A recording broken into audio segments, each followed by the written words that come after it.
Apreciados estudiantes, es un gozo para mí saludarles en la oportunidad de iniciar nuestra nueva semana de clases. Gracias al Señor, seguimos avanzando con nuestro curso Teología Sistemática 4. Y esta semana vamos a estudiar un tema muy importante dentro de la apologética cristiana y es el problema del mal. ¿Cómo podemos estar preparados para poder brindar respuestas adecuadas a las preguntas tan importantes que se hace en la sociedad hoy en día, la humanidad, con respecto a la existencia del mal en el mundo en relación con Dios? Vemos cómo suceden tragedias, calamidades, situaciones tan difíciles hoy en día en la humanidad, y a veces la gente apela a ese tipo de problemáticas para negar la existencia de Dios. Bueno, ha sido a través de la historia, se ha tomado el asunto de la presencia del mal, del sufrimiento en el mundo, como un argumento para negar la existencia de Dios. El problema del mal ha sido un enigma a través de la historia para la mente humana. Desde la antigüedad, los antiguos filósofos griegos comenzaron a analizar el asunto de la existencia del mal en relación con la divinidad, con la deidad. Ha sido estudiado el asunto por filósofos, por teólogos, a través de la historia, para tratar de encontrar una explicación razonable a este asunto. El actual incremento del mal en el mundo, la presencia creciente de la maldad, el sufrimiento, hace también que las personas tengan una conciencia mayor acerca del mal. El mal es algo que está presente en la vida cotidiana de las personas. Así que es lógico que se hagan todas estas preguntas, ¿no?, que se hacen. Hay calamidades naturales, hay guerras en diferentes lugares, hay tantas injusticias que se ven, ¿verdad?, hoy en día, también a nivel de las comunidades, de las sociedades, ¿no? Todo lo que pasa con relación a la delincuencia, por ejemplo, ¿no?, tan creciente en nuestras sociedades, la violencia que hay, todo eso pues lleva a las personas a preguntarse acerca de la existencia de Dios, de la bondad de Dios, el propósito de Dios, ¿no? Así que es importante que estemos preparados para responder a estas preguntas. Tenemos la posición del ateísmo. Enfoca el asunto del mal, la presencia del mal, como argumento para negar la existencia de Dios, ¿no?, también. Y eso se ve pues hoy en día mucho.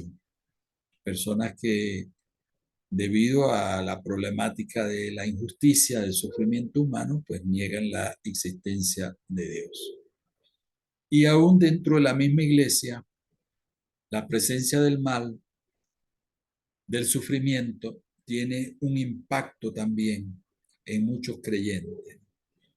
Muchos cuando atraviesan una calamidad, cuando atraviesan alguna tragedia familiar, personal, se desaniman del camino cristiano, se apartan de la fe.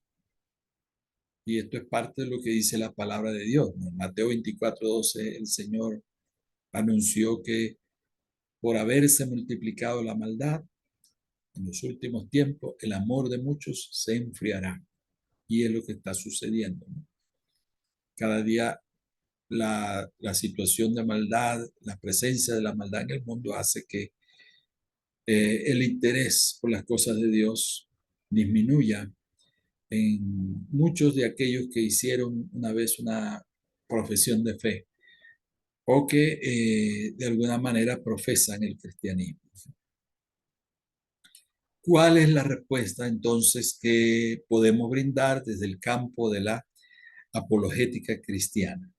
Esto es precisamente lo que vamos a estudiar en esta semana en el presente curso.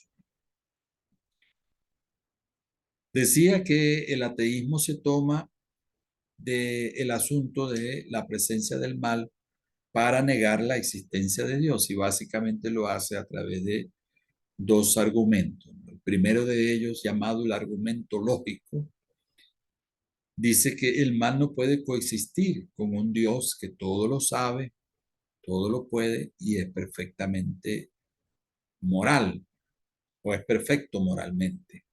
Este es el argumento lógico. Y el argumento evidencial o probabilístico dice que los males que existen y su magnitud hacen que la existencia de un Dios que todo lo sabe, todo lo puede y es moralmente perfecto, sea improbable en extremo. Son los dos argumentos que se presentan desde el campo del ateísmo para negar la existencia de Dios siempre en relación con la presencia del mal y el sufrimiento en el mundo. Desde la iglesia se presentan algunas respuestas que son muy comunes cuando se le presentan, como decía, tragedias, calamidades, situaciones de dolor, de sufrimiento a la gente que profesa la fe cristiana. Algunos dicen que es un misterio cuando sucede alguna tragedia, algún mal en alguna persona que profesa la fe cristiana, en alguna familia. Entonces se dice que algún día lo entenderemos todo más allá. Hoy no lo entendemos lo que sucede, pero algún día lo vamos a entender más allá, ¿no? Y esa es la esperanza que se le da entonces a las personas. Se usa, por ejemplo, 1 Corintios 13:12, cuando dice el apóstol Pablo, ahora conozco en parte, pero entonces conoceré como fui conocido. Por supuesto, se saca ese versículo de contexto porque allí no se está hablando en absoluto de el sufrimiento, ¿no? Del mal, del dolor, pero se hace uso pues de ese versículo para decir que es un misterio que algún día lo vamos a entender. Y algunos también cuando pasan por algún sufrimiento, alguna situación difícil, dice que es un proceso, es el proceso de Dios, ¿no? El proceso de perfeccionamiento que Dios está haciendo, ¿no? Entonces se debe asumir el dolor, el sufrimiento como parte del aprendizaje, ¿no? Para poder ser perfeccionados en carácter. Se toma Filipenses capítulo 1, versículo 6, cuando dice el apóstol Pablo, el que empezó en vosotros la buena obra la perfeccionará hasta el día de Jesucristo. Entonces dice que vamos pasando por un proceso de perfeccionamiento en nuestra vida y el sufrimiento es parte de este proceso de perfeccionamiento. También se dice que es probablemente un castigo divino cuando algún creyente, alguna persona está pasando por el sufrimiento, por el dolor, por la tragedia. Entonces se dice que pudiera ser parte de una disciplina del Señor, de un castigo, ¿no? Se toma Hebreos capítulo 12, donde dice que el Padre, el Señor como Padre, nos disciplina, ¿no? Nos somete a un castigo porque nos ama. Entonces, se ve a veces el sufrimiento, el dolor, la tragedia, como el resultado del pecado, ¿no? De la persona. Y es algo así como lo que le decían los amigos de Job, a Job, ¿no?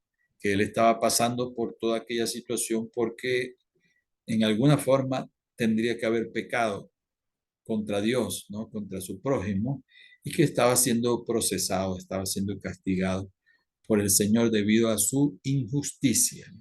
Fue básicamente lo que le dijeron los amigos de Job con respecto a la situación que hombre de fe, pasó en aquel tiempo. Desde el campo de la teología se enfoca el problema del mal a través de lo que se llaman los modelos de la providencia, ¿no? La doctrina de la providencia es la que dice que Dios sustenta todas las cosas. Dios está presente en su creación para sustentarla y que siempre viene en auxilio, ¿verdad?, de su creación. Es decir, Dios está presente siempre y obra para el sustento, el sostenimiento de su creación y en especialmente de sus criaturas, ¿no?, los seres humanos. Ese es la doctrina de la providencia divina, ¿no? Entonces la teología plantea varios modelos de la providencia para dar una explicación al problema del mal, o ha planteado, ¿no?, a través de la historia. Por ejemplo, Tomás de Aquino, en el tiempo de la escolástica medieval, él enseñó que Dios permite el mal. Dios no lo causa, pero Dios lo permite, ¿no? Y entonces Tomás de Aquino enseñó, ¿verdad?, que es un misterio, así como piensan algunos, es un misterio, así enseñó Tomás de Aquino. Apeló al misterio, lo conoceremos todo en el más allá. También tenemos el modelo de la providencia que enseñó Juan Calvino, o propuso Juan Calvino. Dios es quien hace todo. Dios controla todo, absolutamente todo, a través de sus decretos soberanos. Como Dios es soberano, ¿verdad?, Él puede hacer todo y no podemos cuestionarlo de injusto a Dios porque Él es soberano. Dios no solo permite el mal, la injusticia, el sufrimiento, sino que Dios lo orquesta, ¿verdad?, con un propósito, de acuerdo a su buena voluntad, según Juan Calvino. En este caso, Dios sería también el autor del mal, de acuerdo al pensamiento de Calvino. Dios es voluntariamente autolimitado, han dicho otros teólogos. Este es otro modelo, ¿no?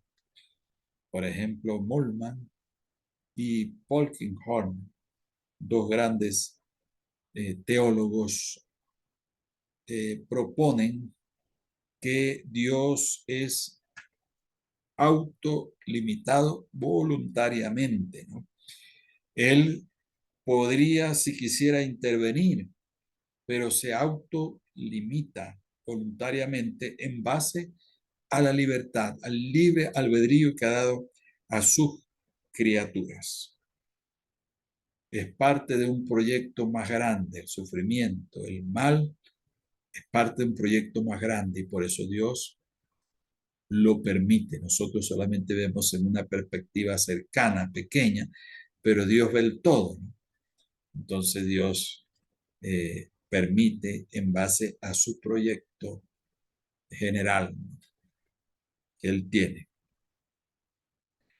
Dios es la causa necesaria, es también la propuesta de otros teólogos como Tillich y Kaufmann, otros dos grandes teólogos. Dios, dice Tillich, por ejemplo, no está influenciado por nosotros, ¿no?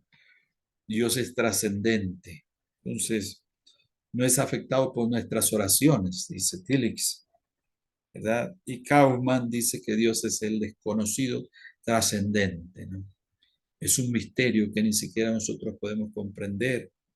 Para Kaufmann, Dios ni siquiera es, podemos hablar de un Dios personal, ¿no?, sino que él habla de una especie de fuerza creativa, ¿no?, en el universo.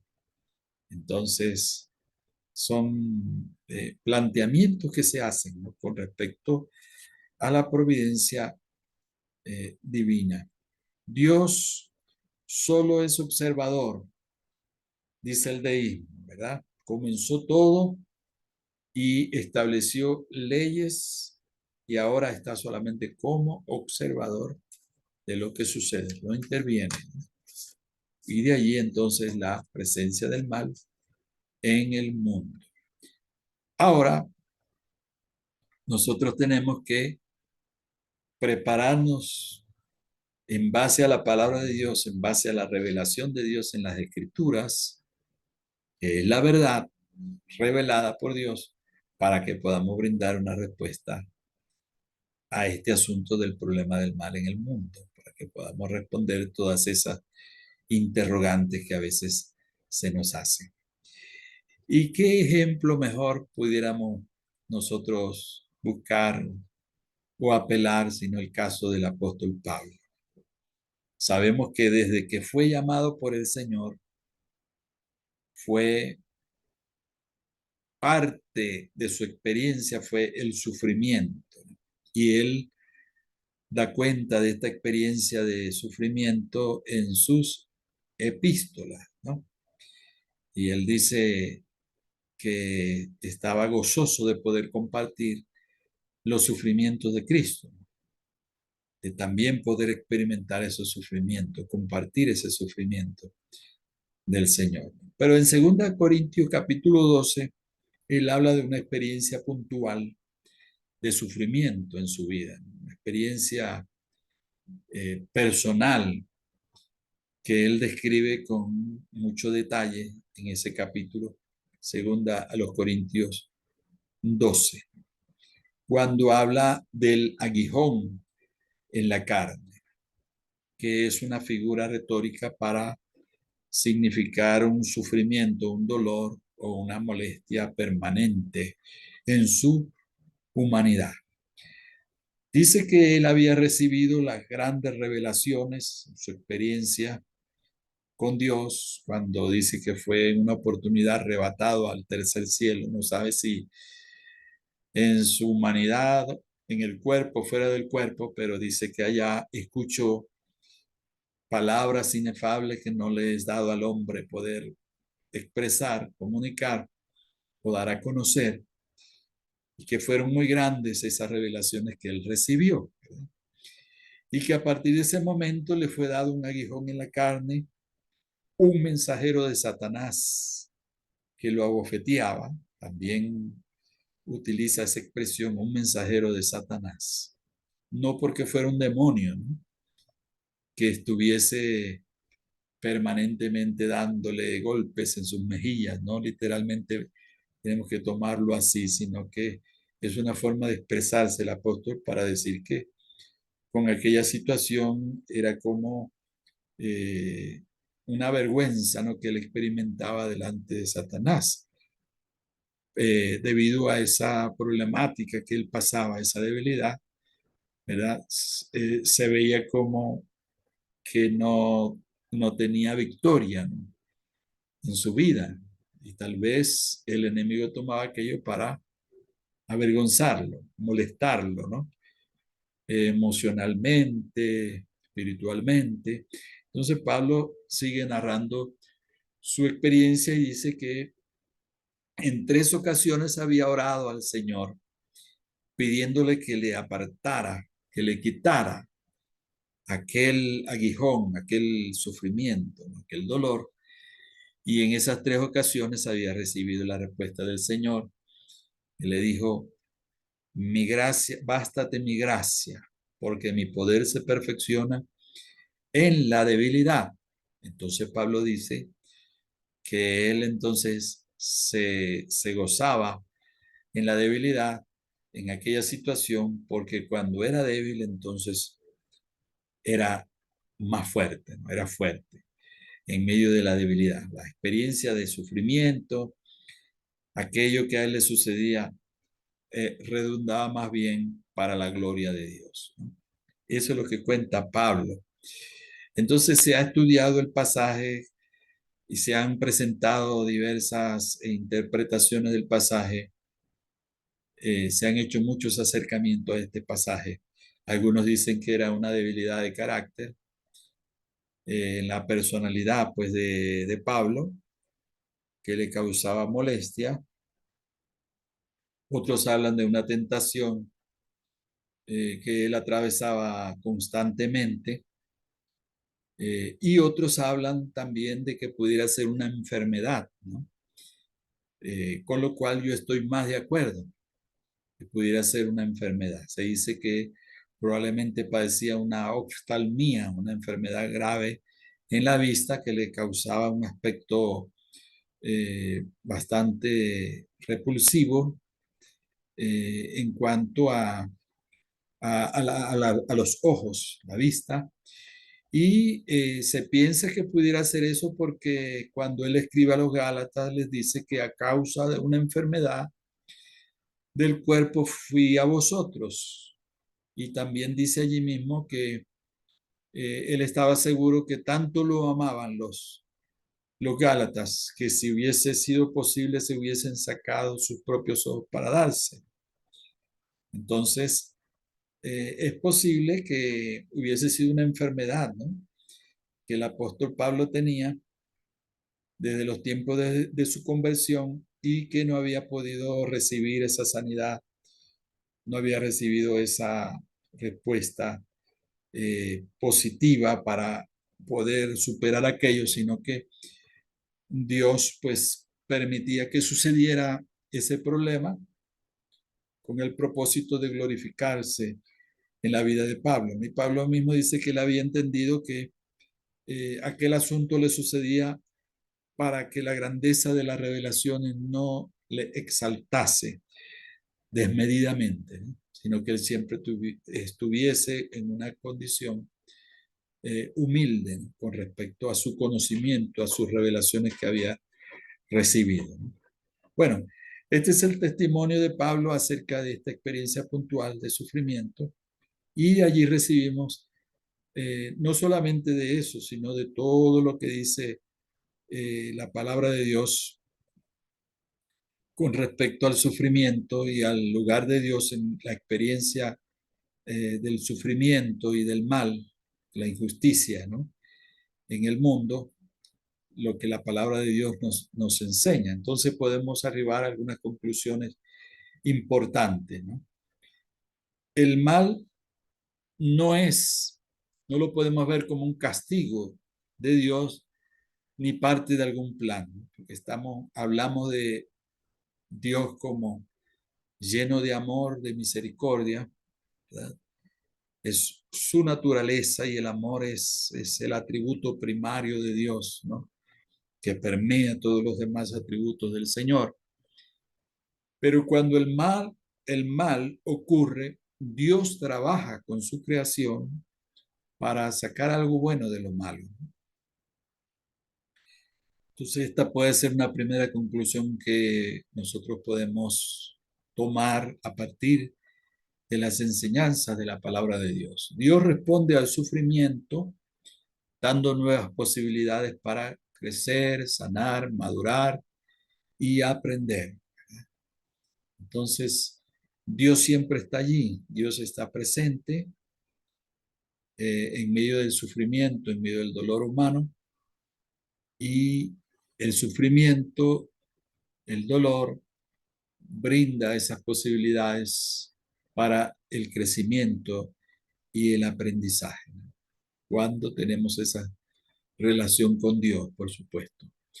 Dios nos llama a unirnos a su trabajo de enfrentar el mal, consolando a los afectados y trabajando por la transformación de los que actúan mal.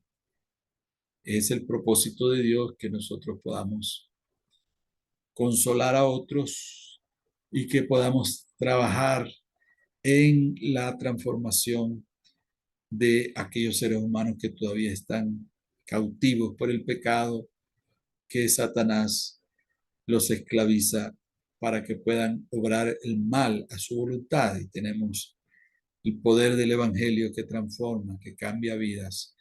Y nosotros somos mensajeros de esa palabra de vida, de esa palabra de transformación. Dios también nos llama a transformar estructuras y sociedades para minimizar el mal y promover el bien. El propósito de Dios es que nosotros participemos en la transformación de la sociedad, que seamos agentes de transformación de este mundo que está lleno de maldad, de injusticia, de pecado, y precisamente con el amor de Dios, con la palabra de Dios, con la palabra sanadora del Evangelio, es como el Señor quiere que la humanidad sea cambiada, sea transformada. Así que ante el problema del mal en el mundo, ante el problema de la injusticia y del sufrimiento, nosotros como hijos de Dios tenemos una palabra de vida, una palabra de verdad, y también tenemos un trabajo que hacer. Esa obra de ser representantes de Dios, luminares en un mundo lleno de oscuridad, de injusticia, para alumbrar las tinieblas del pecado y para propiciar que haya un cambio y una transformación en la vida de las personas. Dios les bendiga grandemente, mis hermanos. Hasta aquí nuestra introducción al estudio de esta semana. Espero que sea un tiempo de mucha bendición para todos ustedes.